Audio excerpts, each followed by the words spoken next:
Hello everyone and welcome to the 0.9 update of Reentry.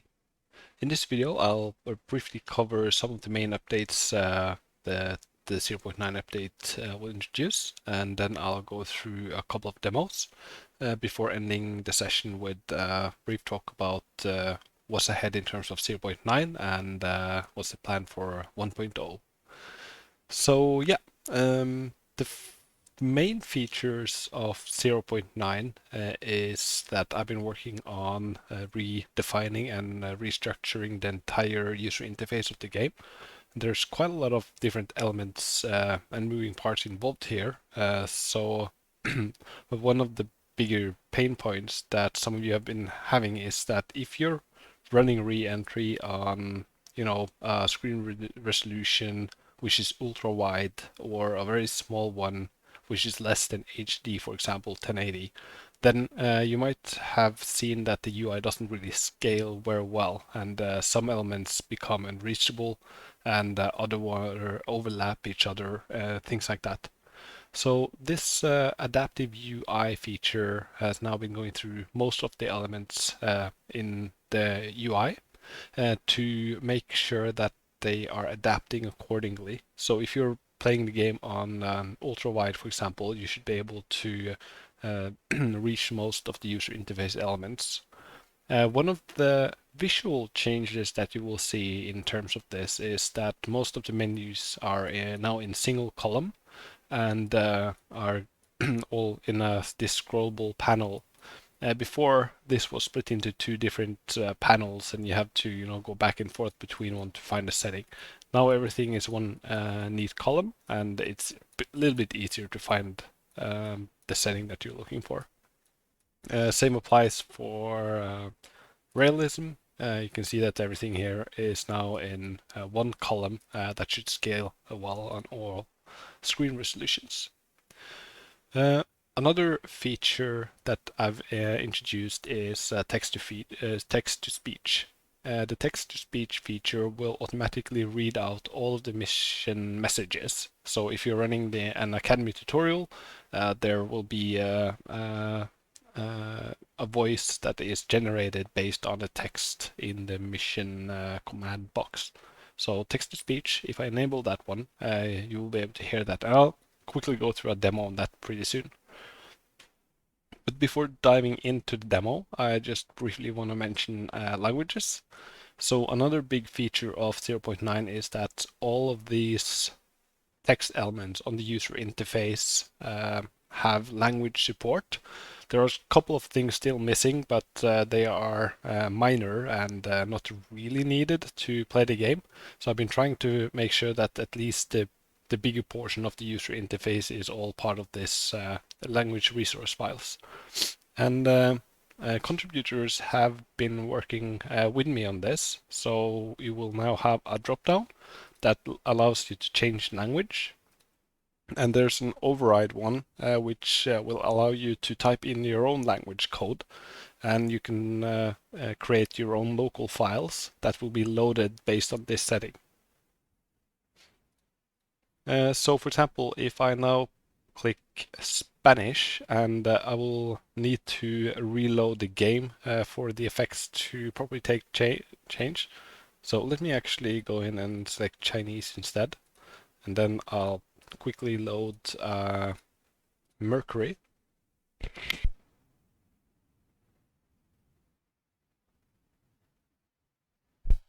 And the Art of Space Nerd has also supplied a couple more loading screens for us. So you can see this beautiful art randomly being showed on loading. In this case, you see the Agena docked Player with I, have a Mercury. good flight. Reach out if there is anything you need. Okay, so as you can see, the user interface is now in Chinese, and I'm gonna go ahead and go back to the main menu, and you can see that it's all been translated. And these are all available in different language files, and I'll quickly go through what each and every one of these means. But for now, I'm just going to go back and change the language to English, You also have Spanish and placeholder for other languages as well, like Russian and French, German.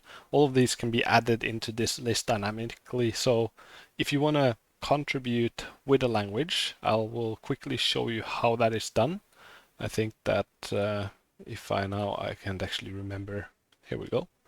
So translate game UI. So this is the tool that you need to do, and I'm going to go back to main menu to refresh the language. So in the bottom here, you will have something called contribute. And contribute allows you to go in and change all of the content that is being used in Reentry. So one of the things that we want to prioritize is to get the user interface all translated into different languages, and then followed by the different missions such as the academy and the campaign. So to contribute helping with the translate game UI, there is a built-in tool. I've been working quite a lot on improving this tool based on feedback, but most are loading the files in Visual Studio Code or Notepad or something like that, and just doing the translation manually, which in many cases can be easier. There's a question mark or download repo. If you click this, the language page will pop up in a browser that will take you to the GitHub repo. And all of the language files are located in this repo. So there's a download button there, which will package everything up as a zip file, and you can start looking at the content. And you can copy the content into the language directory in the app data folder for Reentry to load up the files using that override feature I mentioned. Once you have the repo down on your computer, I would suggest that you get familiar with GitHub and how that works, so you can clone a repo locally after forking a repo. But there's steps on this document. If you press download repo or the question mark, that will guide you through all of these concepts and how to set that up on your computer. And once that's done, you can load this a language file, which is the built-in language file. And then you can create a new one and start translating directly. And then, of course, when saving, your new file will appear in the repo, and you can then contribute that back to the game. And the same applies to all of the missions and things like that. But if you want to translate, reach out, and we can discuss all of the steps involved, and we will help you get started on this in Discord. So just join us in Discord. Let us know that you're interested in translating the game into any language, and then we'll get you started. Another feature that I've been working on in this update is the improvement of the Mercury Academy. So the Mercury Academy is the starting point for 95% of all players in Reentry, and they typically go through the Mercury Academy, does the exam, and receive a certificate and a badge if you're on Discord as a proof that you've done the exam. So one of the things that the Academy was missing before was all of the game mechanic elements. So 0.9 is all about infrastructure of the game and the game mechanics of the game and improving those things. And this tutorial will now walk you through all of the different mechanics in detail. So no longer is the checklists and how the checklists work and how the checklist guidance system and all those things left out. It's all covered in the tutorial. And another thing that is being done is that the tutorial will hold your hand a little bit better. Typically, if you've done the academy before, the academy starts talking about an instrument and saying that, okay, look at this instrument, it should be at 5.5.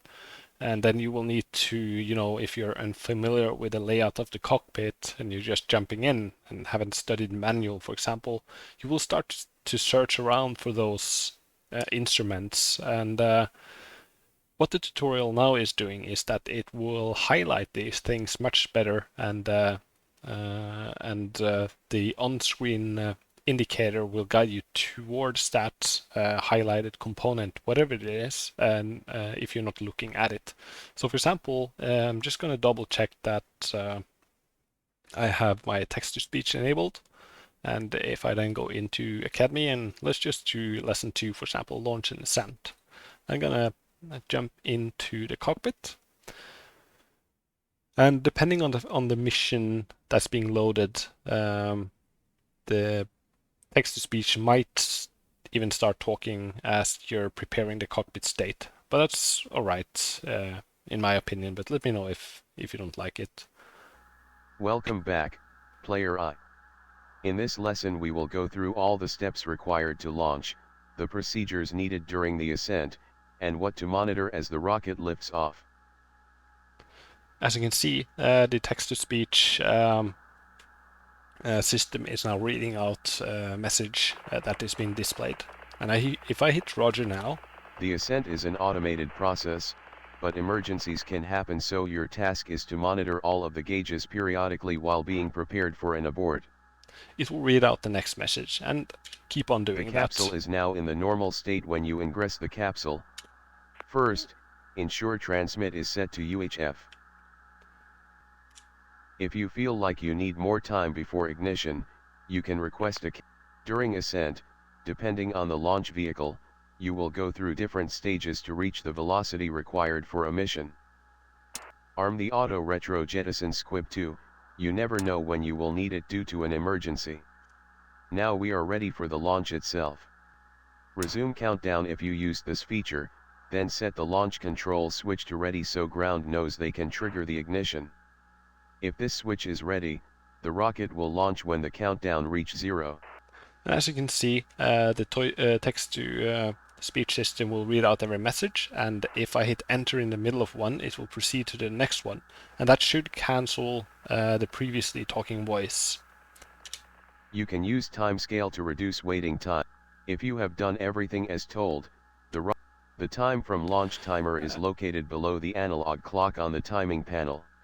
This, for example, has never been highlighted before, and I've seen in multiple videos on YouTube and streams where people are struggling to actually find the time from launch. It's right there, but with a cockpit that looks like this, and you're not very familiar with it, finding that one will usually be hard, and then you'll end up, going on this trip to press everything else, and then you start to mess things up. So the highlighter will hold your hand much better. I'll show you one more example before I end this demo. Once you are gaining altitude, immediately monitor the time from launch clock and check that it has started counting. When you see it is counting, report this to ground by using the radio menu, press C, then press clock started. So I just timescaled a little bit closer to ignition.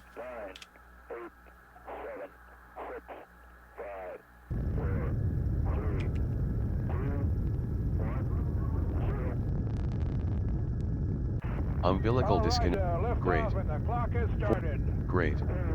For the rest of the ascent, your primary objective is to monitor the systems to ensure critical ascent indications look good and that the spacecraft is healthy. Use the window to ensure visually that you are heading upwards or along the horizon. Cycle through the various gauges quickly and often. I know there are a lot of instruments, but these are vital for a safe ascent. Let me cover the most important ones. The capsule has 2 fuel tanks. One for the autopilot, and another for manual control. The fuel quantity indicator should stay at 100% for both auto, left, and manual, right. As you can see, the control fuel is now highlighted, and if I'm not looking at this and I'm trying to see, okay, where's the fuel, you can see that the on-screen indicator will then take you towards that control. And if I move to the next command now, for example, above the fuel gauge you will find the accelerometer. G-forces will build up when accelerating. This will usually climb up to 5 or 6 in an orbital ascent, less in a suborbital ascent like today. You can see that it moved from the control fuel up to accelerometer. And basically, this is most of the updates, and there's quite a lot of other things that will be highlighted as you move along with this lesson.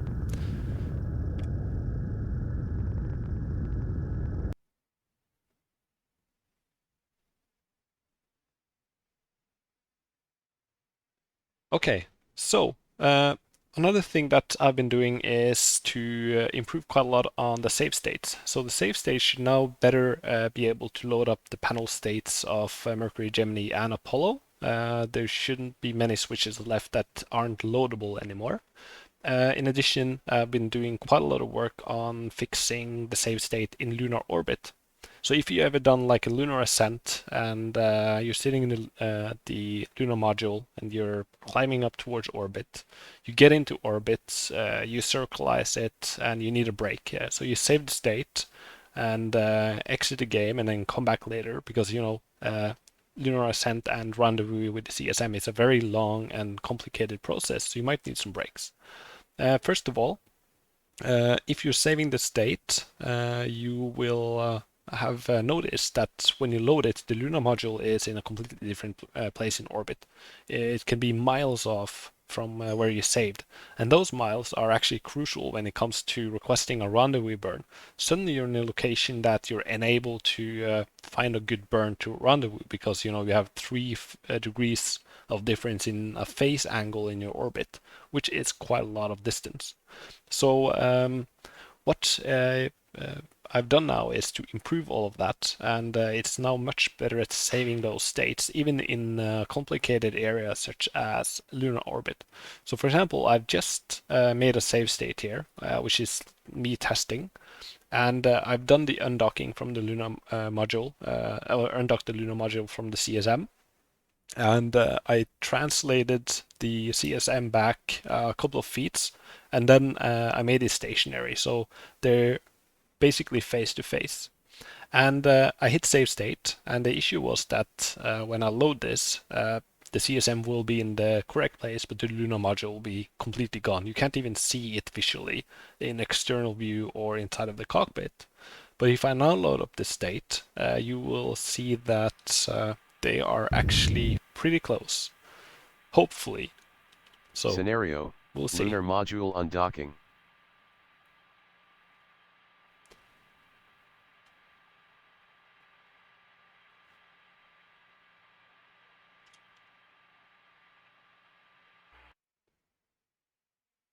Okay, so now I'm in the external view and I'm just gonna change the sun position.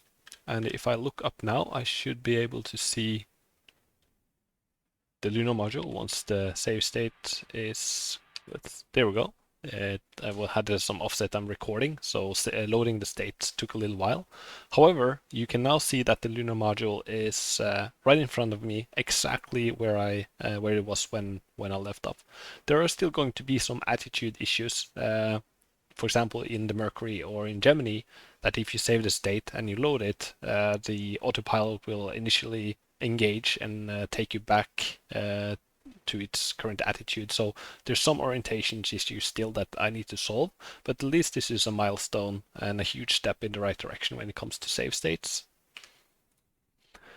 Another thing that I've covered is the addition of a file-based save state system. So if you're saving your game progress, basically, so when you're completing a campaign and missions and doing things, the save has typically just been merged with the Windows.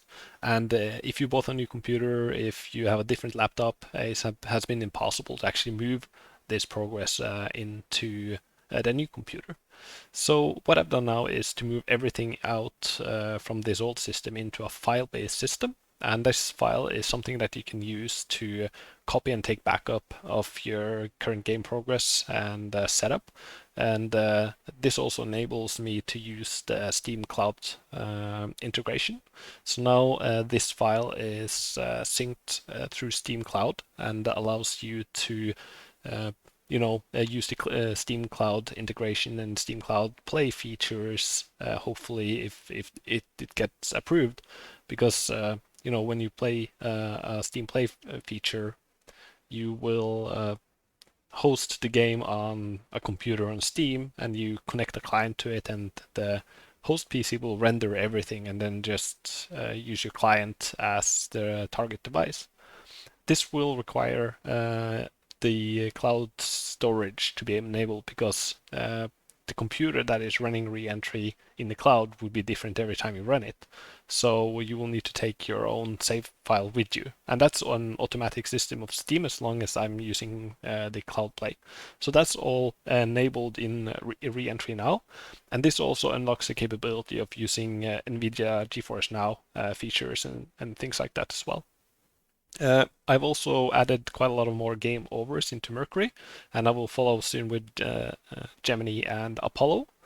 But now, the Gemini capsule and the mission won't get completed if you splash down without chutes, and you can catch a fire, get some smoke on board if things are overheated for over long periods of time. Things like that has now been re-added back into the game. In addition, I've been adding quite a lot of other minor things that I won't cover in detail. You can see the release notes about that. You always have access to the update notes from the main menu that will go through some of this thing. But I can mention pause game. If you press 0, it will now actually pause the game, and paused will be displayed on the UI. And then lastly, I want to also mention that when it comes to mission control, I've received quite a lot of complaints about the special effects that is being applied to the astronaut or the mission controllers if you're on the other side of the radio. There's some effects being added, which has a filter, and you can now turn off that filter. The filter is pretty cool, and it does add some immersion, but if there's someone with a mic setting or a bad mic, or maybe speaks a different language, then it could be a little bit harder to understand if this filter is on. So now you can go into audio, and then under the astronaut com, you can set the filter to off or on. So that's up to you to choose. So yeah, with that, thank you for watching. This was the 0.9 feature overview. What I want to cover next is to just spend 1 minute on what I'm thinking ahead. So now that Reentry is in 0.9, I want to focus more on these things that you've seen. So in the upcoming updates before the 1.0 release is going to mostly be infrastructure and the game mechanics related. There are bugs that I will need to fix in Mercury, Gemini, and Apollo as well. And there's some game overs and some achievements that I want to add to those as well. So that's something that we want to see in 0.9. In addition, I want to continue working on languages. So if you want to contribute language to Reentry, reach out so we can get you started on that. And lastly, I want to start focusing on 1.0. This means that I will remove the early access flag from the game, but it still marks just the beginning. Reentry has been in development for like 7 years or something, but it's still just the beginning. Right now we're on a platform, and we have a good framework to build a space simulator on.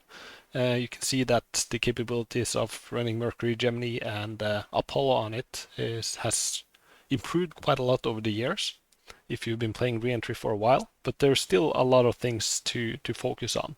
So after 1.0, I will focus on Apollo systems, Gemini and Mercury improvements, and bug fixes, of course. But I also want to start looking at multiplayer. So we see that the Mercury Mission Control Center and the Moker for Apollo, they are all been in a technical preview or in an alpha stage. So I'm planning on starting the actual work on getting that integrated in the game. I'm also looking at the options for after 1.0, of course, all of this. the options for doing co-op in a cockpit. So there's a multiplayer mode where multiple players can be inside of the cockpit. So in Gemini, you would be 2 players controlling one spacecraft, for example. That's something I'm looking into.